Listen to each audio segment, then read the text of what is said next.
Hello students, welcome back to my YouTube channel. I am Nimit sir और आज हम करने वाले हैं प्राइवेटाइजेशन ऑफ इंश्योरेंस।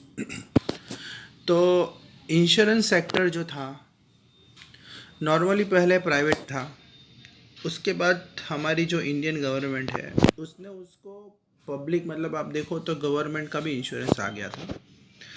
गवर्नमेंट ने इंश्योरेंस को अप्रूव कर दिया था और उसे अपने अंडर ले लिया था। इंश्योरेंस वॉज इनिशिएटेड का मतलब होता है स्टार्टेड। हमारे देश में insurance sector as a private sector तरीके काम कर रहा था, और जब ब्रिटिश लोग हमारे कंट्री पे रूल कर रहे थे तब से इंश्योरेंस चलता आया है। It was as India was a British colony, many foreign insurance company started. अब इंडिया में पहले तो ब्रिटिश लोग राज कर रहे थे, तो जो फॉरेन की जो इंश्योरेंस कंपनी थी वो भी इंडिया में स्टार्ट हुई, पर as they were blame for practising illegitimate business practice. Illegitimate का मतलब होता है इलीगल। यहाँ पे हो क्या रहा था कि जो फॉरेनर्स थे वो अपना इंश्योरेंस सेक्टर अच्छे से नहीं चला रहे थे, वो इंडियंस को लूट रहे थे, पब्लिक को परेशान कर रहे थे। तो जब हमें आज़ादी मिली 1947 में, तो 1956 में एक ऑर्डिनेंस पास हुआ।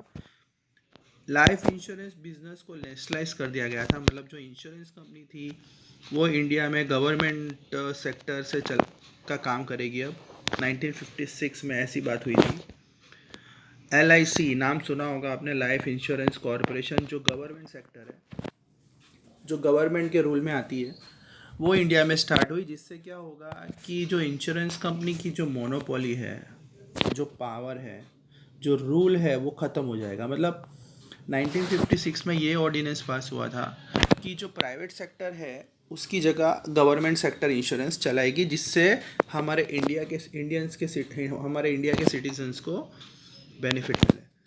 और साथ साथ में लाइफ इंश्योरेंस तो चालू हुआ ही। लाइफ इंश्योरेंस का मतलब होता है जो लोग अपने लाइफ का इंश्योरेंस करवाते हैं कि भाई मरने के बाद उनके परिवार को प्रॉब्लम ना हो, उनके परिवार को पैसा मिले।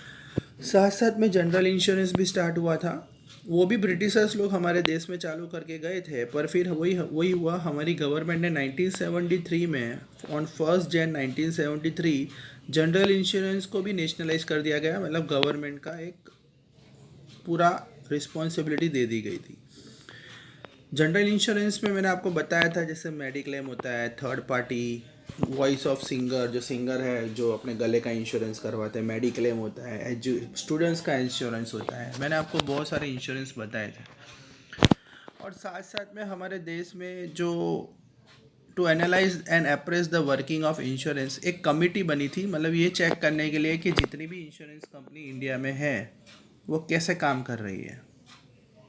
और वैसे भी अगर आप देखो तो इंडिया में आज फॉरेन कंपनीज भी है, मतलब इंडियन कंपनी और फॉरेन इंश्योरेंस कंपनी दोनों मिल बांट के इंडिया में सेवा दे रही है, सर्विस दे रही है।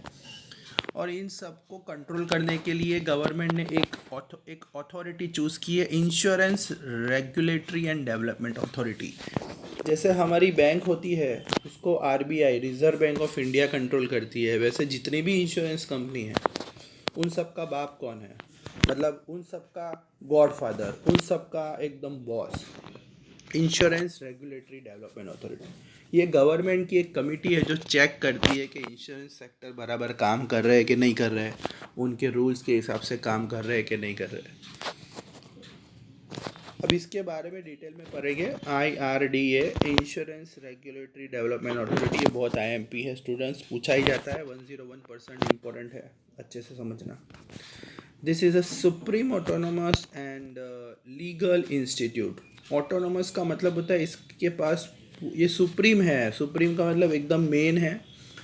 ऑटोनोमस इंस्टीट्यूट है, ऑटोनोमस का मतलब इंडिपेंडेंट है, किसी के ऊपर डिपेंड नहीं है, गवर्नमेंट का पार्ट है, ये प्राइवेट नहीं है। और IRDA हमारे इंडिया में बना था 1999, मतलब 1999 में एक एक्ट पास हुआ था और उसके हिसाब से जैसे ही IRDA ने मतलब पूरा कंट्रोल संभाला इंश्योरेंस कंपनी का, फिर वो प्राइवेट हो या गवर्नमेंट हो। हालांकि आज की तारीख में इंडिया में प्राइवेट इंश्योरेंस भी है और गवर्नमेंट भी है। गवर्नमेंट में LIC है, प्राइवेट में तो आप बहुत सारी ले सकते हो, रिलायंस है, बजाज है, टाटा है, मैक्स है। तो पहले क्या हुआ होता था 1999 में, जैसे ही IRDA ने मतलब क्या किया, प्राइवेट सेक्टर के लिए भी दरवाजे ओपन कर दिए। मतलब 1999 के पहले सिर्फ गवर्नमेंट का जो LIC है वही काम कर रहा था इंश्योरेंस में, पर अब फॉरेन की जो इंश्योरेंस कंपनी है वो भी आ गई, इंडिया की जो प्राइवेट इंश्योरेंस कंपनी है वो भी स्टार्ट हो गई। तो पहले वो लोग सिर्फ 26% ही फॉरेन इंश्योरेंस कंपनी वाले अपना इन्वेस्टमेंट कर सकते थे। मतलब इसमें क्या होता है कि जैसे अगर फॉरेनर्स को इंडिया में इंश्योरेंस कंपनी स्टार्ट करनी है, तो वो इंडिया की जो इंश्योरेंस कंपनी है उसके साथ ही स्टार्ट कर सकते हैं, अकेले स्टार्ट नहीं कर सकते। उसमें भी वो लोग पहले कितना इन्वेस्टमेंट कर सकते थे, ओनली 26% इन्वेस्टमेंट कर सकते थे, बाकी का इंडियन कंपनी करती थी। पर अब उनका जो शेयर है वो रेस कर दिया गया है। आप कोई भी फॉरेन की कंपनी को इंडिया में इंश्योरेंस का बिजनेस करना है तो वो 49% इन्वेस्टमेंट कर सकती है, बाकी का जो 51% बच गया, टोटल 100% होते हैं, 49% इंश्योरेंस कंपनी जो है वो प्राइवेट वाले डालेंगे, फॉरेन इंश्योरेंस कंपनी वाले डालेंगे, बाकी का इंडियन की कंपनी डालेगी। इसमें होगा क्या, सबसे ज़्यादा शेयर्स होंगे इंडिया के कंपनी के, तो जो रूल होगा वो इंडिया का रहेगा। इसमें क्या, हमारी गवर्नमेंट ये नहीं चाहती कि फॉरेन कंपनी इंडिया में आके पूरा बिजनेस संभाले, नहीं तो फिर वही हो जाएगा, ब्रिटिश रूल हो जाएगा। इसलिए 49 तक फॉरेनर्स इन्वेस्टमेंट कर सकते हैं, बाकी के हम लोग। So foreign insurance company can invest in Indian insurance company. तो जो फॉरेन की कंपनी है वो इंडिया में 49% तक इन्वेस्टमेंट कर सकती है। और जो मेन ऑब्जेक्टिव है IRDA के, तो IRDA बना क्यों, IRDA चाहता क्या है, जो गवर्नमेंट का जो ये कमिटी है, एक इंस्टीट्यूट है गवर्नमेंट का जो इंश्योरेंस कंपनी को चला रहा है, उनका मेन गोल है कि पॉलिसी होल्डर को गेट मोर चॉइस।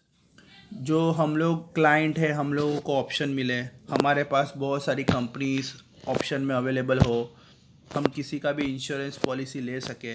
अगर एक ही कंपनी होगी तो वो हमें लूटेगी, पर बहुत सारी कंपनी होगी तो वो कंपटीशन में हमें सस्ते में इंश्योरेंस पॉलिसी देगी। कंपटीशन बढ़ेगा, अब कंपटीशन बढ़ेगा तो सीधी बात है, कंपनी अपने कस्टमर्स को अट्रैक्ट करने के लिए हमारे से कम प्रीमियम लेगी, जो हमें हर महीने थोड़ा थोड़ा पे करना पड़ता है। अगर एक ही इंश्योरेंस कंपनी होगी तो वो हमें ज़्यादा इंश्योरेंस प्रीमियम पे करने को बोलेगी। कंपटीशन से फ़ायदा होगा ग्राहक को। Mobilise more resources for economy. Mobilise more resources का मतलब होता है ज़्यादा पैसा आएगा कंपनी के पास, तो वो टैक्स भरेगी। अब इकोनॉमी का मतलब होता है country. Mobilise more resources for the economy का मतलब क्या होता है कि अगर यहाँ पे बताया गया है, मोबिलाइज मोर रिसोर्सेज का मतलब होता है कि अगर इंश्योरेंस कंपनी के पास पैसा आता है तो वो हमारी गवर्नमेंट को टैक्स देगी, तो गवर्नमेंट के पास भी पैसा आएगा और वो गवर्नमेंट हमारे पीछे खर्चा करेगी।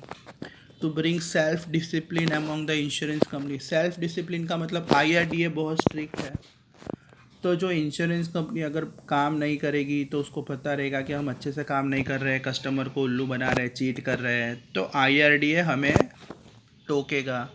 तो उसके डर से अच्छे से काम करेंगे इंश्योरेंस कंपनी वाले। To create a mechanism for self complaint redressal. Complaint redressal का मतलब क्या होता है कि आज इंश्योरेंस कंपनी ने अपना टोल फ्री नंबर भी स्टार्ट किया। आपने देखा होगा सबका टोल फ्री नंबर होता है, उसमें आप कॉल करके अपना कंप्लेंट रजिस्टर करवा सकते हो और आपकी कंप्लेंट फटाफट सॉल्व होगी। क्योंकि इंश्योरेंस कंपनी वाले कस्टमर का अगर कंप्लेंट सॉल्व नहीं करते हैं तो IRDA बीच में आता है और आपकी मदद करता है। इसलिए IRDA के डर से कस्टमर्स की जो भी कंप्लेंट्स है वो फटाफट सॉल्व होती है। ओके स्टूडेंट्स, आई होप आपको अच्छे से समझ में आया होगा। कोई डाउट हो तो कमेंट कीजिएगा, लाइक और सब्सक्राइब करना मत भूलिएगा। Thank you.